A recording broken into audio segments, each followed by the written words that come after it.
আসা যাওয়া মিলাই আমি আর বন্ধু 175 কিলোমিটার জায়গা পাড়ি দিছি বাইক লইয়া। আমরা গেছিলাম কি হবিগঞ্জের খুবই সুন্দর একটা মন্দির। চলুন আপনার সাথে বিস্তারিত ভিডিওর মাধ্যমে শেয়ার করি। মাসের মাঝে 4টা শুক্রবার, এর মাঝে 2টা শুক্রবার তখন আমার বন্ধু ফিরি। ও 2টা শুক্রবারে নিয়েও আমার আর বন্ধুর প্ল্যান থাকে ঘোরাঘুরি করার। প্রায় 1 মাস প্ল্যান করার পরে আমার আর বন্ধু সিদ্ধান্ত হইল যে হবিগঞ্জ খুবই সুন্দর একটা মন্দির আছে অন যাওয়ার। রাত্রে আমি আর বন্ধু প্ল্যান করলাম যে বারোনি লাগবো বাড়ির থেকে সকাল সকাল, কারণ আমরা বাক্কা জায়গা অতিক্রম করা লাগবে। এর লাগে আমরা সকালে সময় দিলাম 8টায়, ঠিক 8টায় আমরা বাড়ির থেকে বারোই যাবো। কোনোবাই দিয়ে যাইতে হইলে হয় আমি লেট করি, নাইলে বন্ধুয়ে লেট করি। আমি লেট করছি, আমি ঠিক 8টায় অ্যালার্ম দিয়ে তুইছি 2টা ফোনো। এখন 8টায় আমি উঠছিও ঠিক ঘুম থেকে। উঠার পরে আমার কাছে মনে হয়েছে যে আমি আর 5টা মিনিট ঘুমাই। কিন্তু 5টা মিনিট ঘুমাই গিয়ে আমার ঘুম ভাঙছে প্রায় 11:30টার সময়। ঘুম থেকে উঠিয়া দেখি বন্ধুর কয়েকটাও কল। ঘুম থেকে উঠিয়া বন্ধুর কল ব্যাক করলাম। বন্ধুর কইলাম বন্ধু ঘুম তো ভাঙছে না, এখন কিতা করা? এখন বন্ধু কইলা কিতা করতে আর ক্যান্সেল দিলাও যাই মুনি অন্যদিন। পরে আমি বললাম না বন্ধু, প্লেন যখন হইলিছিতে চলো যাই মুগিনে। পরে ও প্লেনে আমরা বাড়ির থেকে বাড়ি গেলাম রেডি হইয়া।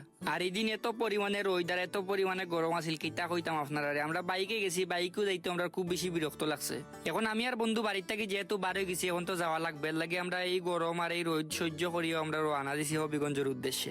রোদ আর গরম সহ্য করে আমি আর বন্ধু হইলাম শেরপুরে বন্ধু গাড়ি স্টপ করিয়া হইলা বন্ধু তুমি চালাও, যে সময় তুমি টায়ার্ড হইবার সময় আমার হইও আমি চালাই মনে।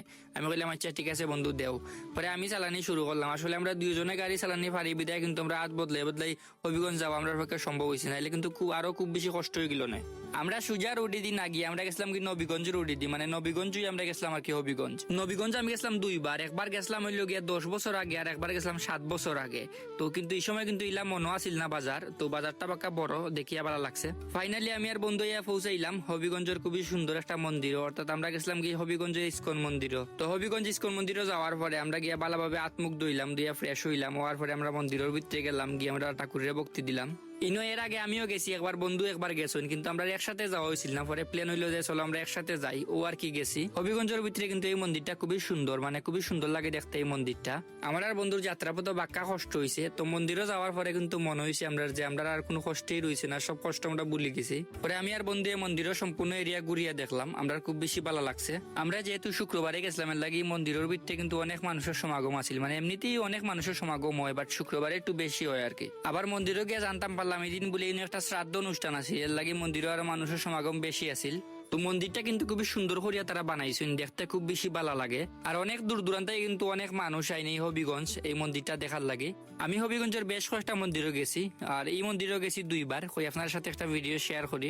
আপনারা কারা কারা হবিগঞ্জের এই সুন্দর মন্দির গেছেন? যদি আমার এই ভিডিওটা আপনারা সামনে গিয়া থাকে তাহলে অবশ্যই একটা কমেন্ট করিয়া জানাইবা। তো সবকিছু মিলিয়ে কিন্তু খুবই সুন্দর একটা দিন কাটাইলাম আমরা হবিগঞ্জের খুবই সুন্দর একটা মন্দির থাকি। আমার আর বন্ধুর জীবনে খুবই সুন্দর একটা দিন যুক্ত হইলো। তো দেখো আপনার সাথে পরবর্তী ভিডিও। টাটা সবাই রে।